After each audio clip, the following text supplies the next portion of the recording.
blends ideas and pure emotion. Ron Howard might look like the friendliest guy in Hollywood, soft-spoken, polite, and always in control behind the camera. But even the nicest directors have a breaking point. Because while Howard has worked with some of the biggest legends in film history, not all of them made it easy.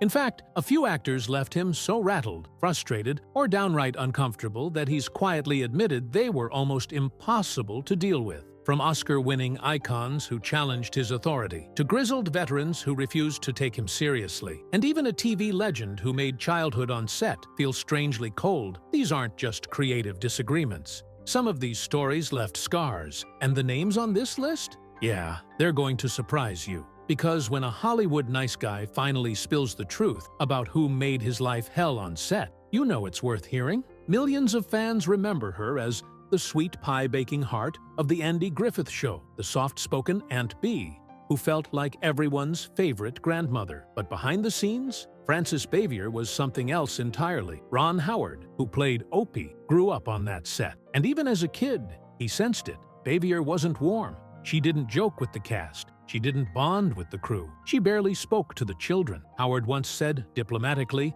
that he didn't think she particularly enjoyed being around kids, which, coming from one of the kindest men in Hollywood, says a lot. While other cast members like Andy Griffith and Don Knotts would goof around between takes, Bavier stayed distant, formal, controlled. She wasn't unkind, but she wasn't maternal either. The warmth you saw on screen, all in act. And it wasn't just Howard. Crew members described her as moody, easily offended, and sometimes explosive. One even called her a landmine, a warning that even the smallest request, like adjusting her mark by a few inches, could set her off. But here's the twist. She was never careless. She always came prepared, knew her lines, and gave flawless performances. It wasn't laziness or ego, it was pride. She took the role seriously, maybe too seriously. Some say she resented being on a sitcom after years of classical theater. Others believe she was simply lonely, carrying the weight of personal demons we'll never fully understand. But one thing's clear, she kept a wall up, and Ron Howard, even as a child, felt it. Decades later, just before her death, Bavier reportedly made a private phone call to Andy Griffith. She apologized, admitted she had been difficult. Griffith, ever the gentleman, forgave her instantly, but the damage was done. Frances Bavier might have played the emotional anchor of Mayberry, but in real life, she was its coldest mystery. Wilford Brimley wasn't loud. He didn't throw tantrums, but for Ron Howard, he might have been the hardest man to direct on the set of Cocoon. Brimley had that grizzled cowboy energy both on and off screen, blunt, unfiltered, and completely uninterested in Hollywood niceties. And while that raw honesty made him magnetic as an actor, it also made him almost impossible to manage, especially for a young director like Howard, who was still trying to prove himself. Howard once said Brimley treated him less like a director and more like a kid who hadn't earned his stripes yet. He'd push back on direction, question everything, and make it clear that he knew what worked. No yelling, no screaming, just a heavy, constant pressure that made Howard second-guess every call he made. And the wild part? Brimley wasn't even that much older than Howard, maybe 18 years, but he carried himself like someone from a completely different era. He didn't care if the shot looked beautiful. If something didn't feel authentic to him, he'd shut it down. No discussion, just that steely, nope. Howard had to adapt quickly, learning when to stand firm and when to let Brimley think the idea was his. It was a game of emotional chess. One misstep and the whole day could fall apart. But here's what makes it more complicated. Brimley wasn't trying to be difficult, he just cared deeply about the work. Too deeply. His resistance wasn't about ego, it was about truth. And Howard, to his credit, recognized that. He leaned in, adjusted his communication, and found ways to meet Brimley on his terms. In the end, Brimley's performance in Cocoon was unforgettable, grounded, emotional, deeply human. But what it took to get there, that was a battle. And just when Howard thought he'd faced his toughest challenge, along came a woman who didn't need to raise her voice to break you down completely. Ron Howard knew exactly who he was dealing with the moment Bette Davis walked on set. She didn't have to say a word. Her reputation spoke louder than anything. A two-time Oscar winner, a legend of old Hollywood, and absolutely not someone you direct easily. It was the early 1980s. Howard was still new to the director's chair, trying to transition from child actor to serious filmmaker. The project was skyward, and Davis was the star. From day one, she called him Mr. Howard, not Ron, not kid, not even director. Just formal, distant, like she was testing him, and she was. Howard later admitted he was so nervous directing her, he popped antacids between takes just to keep himself together.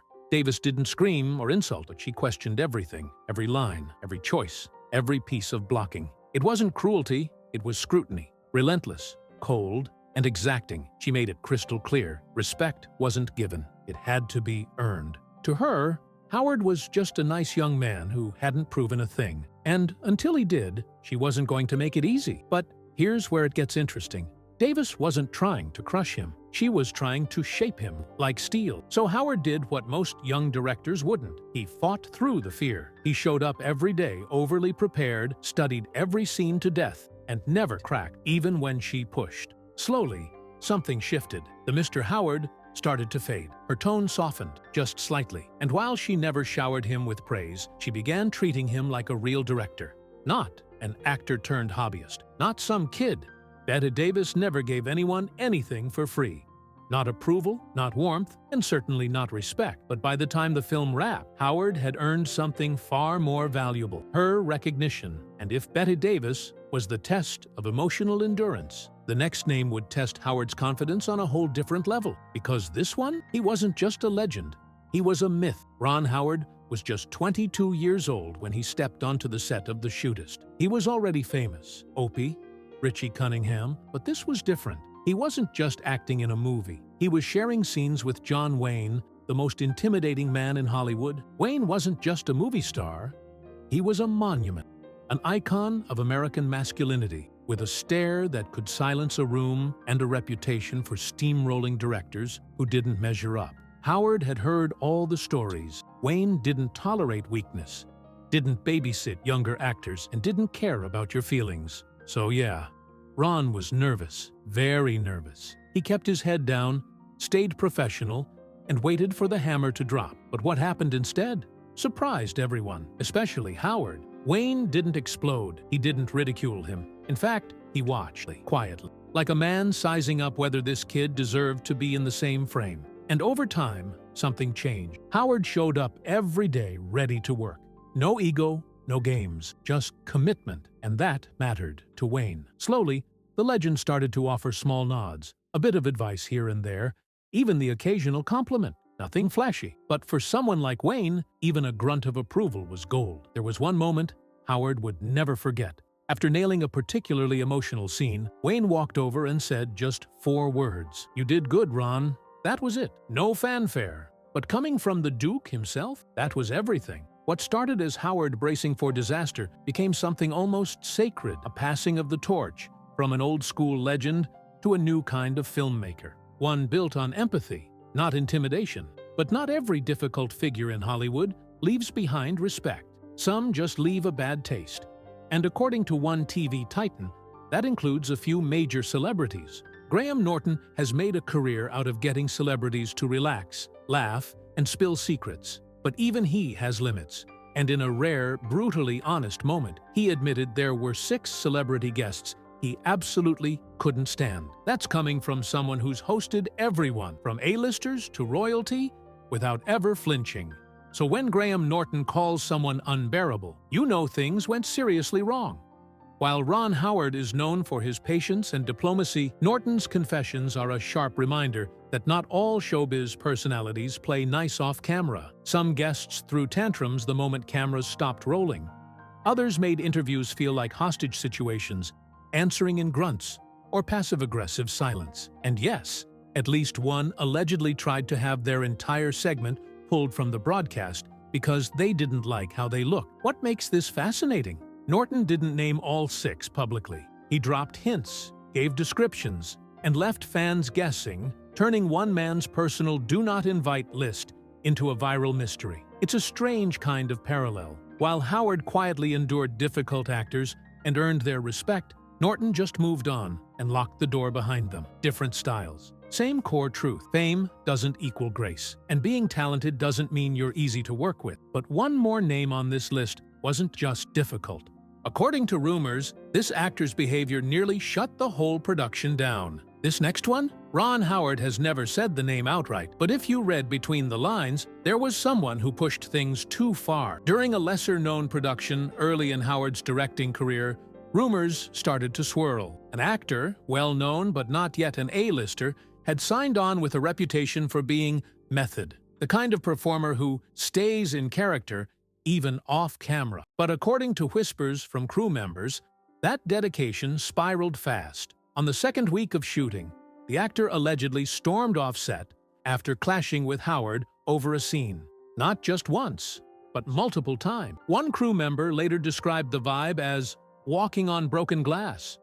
Another claimed the production was one blow-up away from being shut down entirely. The tension got so bad that studio reps were called in, not to fire the actor, but to manage him. Meetings were held, schedules were rearranged, entire days were lost to avoid confrontation. And Howard? He never raised his voice, never retaliated. But people close to the project say you could see the toll it was taking. He was pale, exhausted, trying to keep everyone calm while quietly holding the whole thing together with duct tape and diplomacy. To this day, Howard's never named names. He's too respectful, too old school. But some fans believe the actor in question went on to become a major star, and that their rocky collaboration taught Howard one of his most painful lessons as a director. Some people don't want to be directed, they want to be obeyed.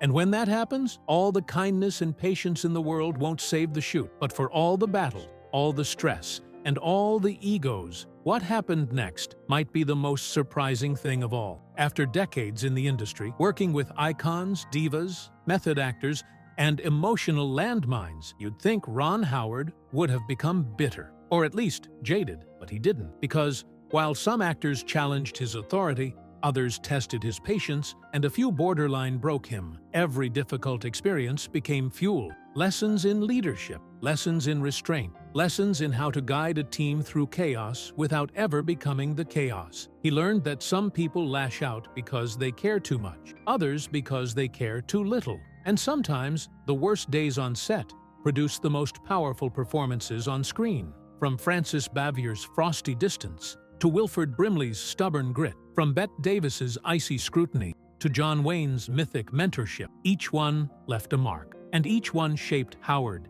into the filmmaker he is today. He never called them out, he never played the blame game, but in small interviews, quiet reflections, and carefully worded anecdotes, he let just enough slip for us to understand. Being nice doesn't mean being weak, and surviving Hollywood's toughest personalities? Sometimes that's what makes you legendary. But even after all these years, there's one final question left unanswered. Ron Howard has never been the loudest voice in the room. He doesn't throw shade, and he doesn't air dirty laundry. But if you pay attention to the details, the stories he tells, the ones he doesn't, the moments he chooses to highlight, you start to see the full picture. He's worked with legends and survived egos. He's been challenged, second-guessed, ignored, and dismissed. But he never lost his calm, never lost his vision, and never let the chaos define him. That's what makes his journey so unique. Not the fame, not the awards, but the way he quietly turned every difficult personality into a learning opportunity,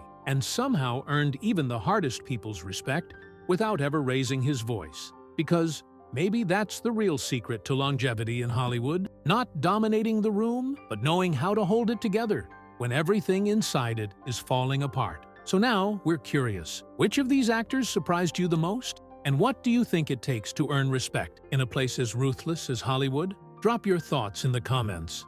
We're listening.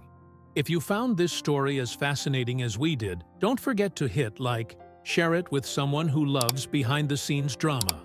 And of course, subscribe for more stories just like this. Thanks for watching. See you in the next one.